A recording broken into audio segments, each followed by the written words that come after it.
List এই comprehensive list সেটা election commission জানাতে পারবে। আমি জিজ্ঞেস করবো সিও সাহেব যদি জানেন আমি বলবো। আরেকটা হচ্ছে যে নির্বাচনী ব্যবস্থা জিজ্ঞেস করলে সুপ্রিম কোর্টে আজকে বলা হচ্ছে যে 29 লক্ষের মধ্যে 27 লক্ষের মতো নাম এসছে, এটা রাজ্য সরকারের আইনজীবী বলছে। আপনাদের কাছে কি সেই ধরনের কোনো তথ্য আছে? আমরা যেটা জানি সেটা হচ্ছে যে প্রায় 30 লক্ষ নিষ্পত্তি হয়েছে। ডিলিশন কত পার্সেন্ট হয়েছে?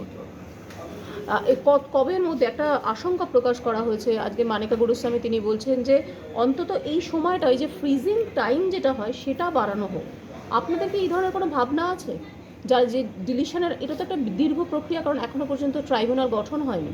সেক্ষেত্রে ভোটার কি আলটিমেটলি ভোট দিতে পারবেন যদি সেখানে তার নাম কোনোভাবে ট্রাইব্যুনালে চলে যায়? আপনারা কি সেই ধরনের কিছু ব্যবস্থা করবেন? দেখুন, যে যাদের নাম এসে গেছে, যাদের নাম আসবে সাপ্লিমেন্টারি লিস্টে, তারা তো ভোট দিতে পারবেন। আর যাদের নাম আসেনি তারা যদি অ্যাপিল করতে চান অ্যাপিল করতে পারবেন ট্রাইব্যুনালের কাছে। স্যার, মুখ্যমন্ত্রী আজকের অভিযোগ করছেন যে আপনারা ইচ্ছে করে এটা ডিলিট, মানে 12টার সময় প্রকাশ করছেন, ইচ্ছা করে এই নামগুলো দিচ্ছেন না, মানে 26 লক্ষ বা 27 লক্ষ যেটাই হোক আপনারা ইচ্ছা করে দিচ্ছেন না। আমাদের ইচ্ছে অনিচ্ছার উপর তো কিছু নির্ভর করছে না। যে যখন কোনো রোল ডিজিটালি সই হয়ে যাবে সেইটা ইলেকশন কমিশনের কাছে গেলে সেটা পাবলিশড হয়ে যাবে। এখন কালকে রাত 12টায় হয়েছে না রাত 11টায় হয়েছে সেটা প্রশ্ন নয়। প্রশ্নটা হচ্ছে যে রোলগুলো যেগুলো ওরা পাঠিয়েছেন সেগুলো পাবলিশ হয়েছে কিনা, সেটা আমরা কনফার্ম করছি যে পাবলিশ হয়েছে। বলছি আগামী শুক্রবার কি ফের সাপ্লিমেন্টারি তালিকা প্রকাশ হবে? সেরকমই প্ল্যান। বলছি ফাইনাল লিস্টে যদি বলা হয় কত ডিলিট হয়েছে বা সবকিছু আসে, তাহলে এই সাপ্লিমেন্টারি ক্ষেত্রে কি অসুবিধা রয়েছে? এটা দেখুন, এটা তো পুরোপুরি হাইকোর্টের তত্ত্বাবধানে হচ্ছে, ওরা স্পেসিফিক্যালি ওদেরই বলতে হবে। না, একটা বিষয় হচ্ছে যে আপনি বলছেন পার্সন কনসার্ন যার দরকার তিনি জানলে হবে, কিন্তু নির্বাচনী ব্যবস্থায় রাজনৈতিক দল অন্যতম স্টেক, তাহলে রাজনৈতিক দলগুলো জানতে পারবে না অ্যাজ এ হোল এই বিষয়টা। তারা বলুন, তারা তো অভিযোগ করছেন বারবার। হ্যাঁ, তো তারা কোর্টে জানান। অনেক ক্যান্ডিডেট আছে যারা ধরুন অ্যাডমিনিস্ট্রেশনে ছিল, তারাও বলছে যে তারা নাকি খুলে দেখতে পাচ্ছে না জিনিসটা। না, যে পার্টগুলো হয়ে গেছে সেই পার্টগুলোই দেখতে পাবেন। যে পার্টগুলো, যে অ্যাসেম্বলি কনস্টিটিউয়েন্সি যে পার্টগুলো পাবলিশড হয়েছে সেগুলো তারা দেখতে পাবে। বলছেন যে তিনি নমিনেশন কি করে জমা করবেন? কমিশনের তো এই জাতীয় কোনো কমিটমেন্ট বসিরহাট থেকে কোনটা যে মানে ওভারঅল এই ধরনের কোনো। দেখুন, আমরা তো ইলেকশন কমিশন তো এই জিনিসটাকে হাইকোর্টে নিয়ে যায়নি। হ্যাঁ, দেখি আমরা হাইকোর্টে নিয়ে গেছি না, সেটা ঠিক, কিন্তু একটা ক্ল্যারিটির প্রশ্নে যারা করছেন তাদের জিজ্ঞেস করতে স্যার, হবে। ক্যান্ডিডেটরা বলছেন নমিনেশন তারা কি করে দেবেন, তারা জানতেই পারছেন না তাদের নাম উঠছে কিনা। শশী পাজাই প্রশ্ন আজকে তুলেছেন। তারা জানেন কি তারা কোন অ্যাসেম্বলি কনস্টিটিউয়েন্সি কোন পার্টে সেটা জানেন? হ্যাঁ, কিন্তু ইরোড দেখাচ্ছে, তারা বলছেন ইরোড দেখাচ্ছে, তারা দেখতেই পাচ্ছেন না যে তাদের নাম আদৌ আছে কিনা। এরকম কোনো আমি তথ্য পাইনি যে এরা দেখে। কোনো সময় হয়তো ওয়েবসাইট পাওয়া যায়নি, সেটা হতে পারে, কিন্তু জেনারেল ভাবে কিন্তু চেক করা যাচ্ছে। 29 লক্ষ কি পুরোটাই হয়েছে?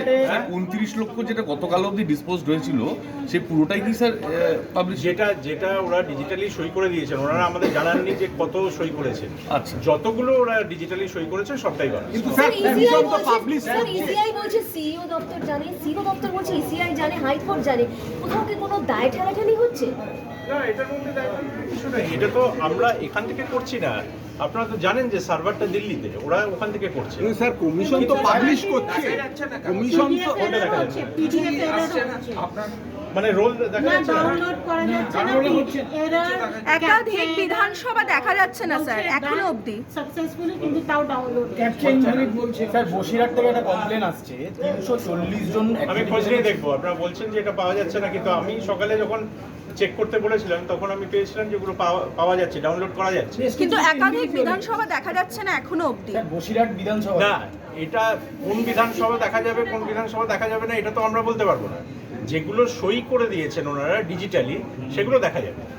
বিষয়টা হচ্ছে অ্যাডজুডিকেশনটা অনলি ফর ওয়েস্ট বেঙ্গল, তাহলে ওয়েস্ট বেঙ্গলের সিও বিষয়টা কেন ক্লিয়ারলি জানবেন না, এই প্রশ্নটা কিন্তু বারবার উঠছে।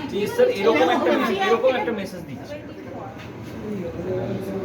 হ্যাঁ, তো নো, এটা তো বলেই দিচ্ছি clearly, no adjudication pertaining to this part till 5 PM on 23rd। 5টা অবধি ওরা অপেক্ষা করেছে, 5টা অবধি যা যা সই হয়েছে সেগুলো তুলে দিয়েছে।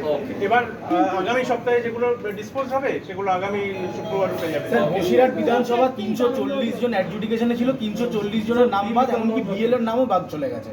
অভিযোগ করছে তারা যে কিভাবে এটা সম্ভব। বিএলও বলছে আমার সব ডকুমেন্টস আছে। এটা তো যারা অ্যাডজুডিকেশন করেছেন তাদের প্রশ্ন করতে হবে। কিন্তু প্রচুর ফোন আসছে, আজকেও যেমন আমাদের অফিসে মানে কোন বিধানসভার কোন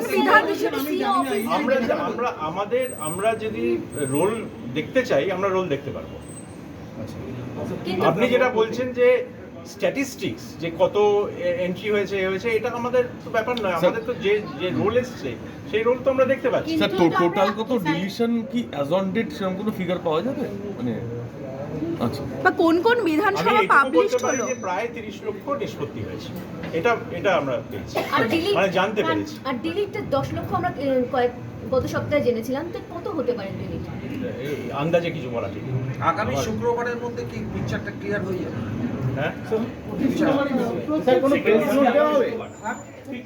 হ্যাঁ, আগামী শুক্রবারের মধ্যে আরো যে 4-5 দিনে যা হিয়ারিং হবে সেটার নিষ্পত্তি যেগুলো হবে সেগুলো বেরোবে। মানে এই ফ্রাইডে যেটা thank you sir. Sir thank you. আর আমাদের বাদ দিয়ে কোনো ইন্টারভিউ দেবেন না স্যার, বারবার ইন্টারভিউ নেবো।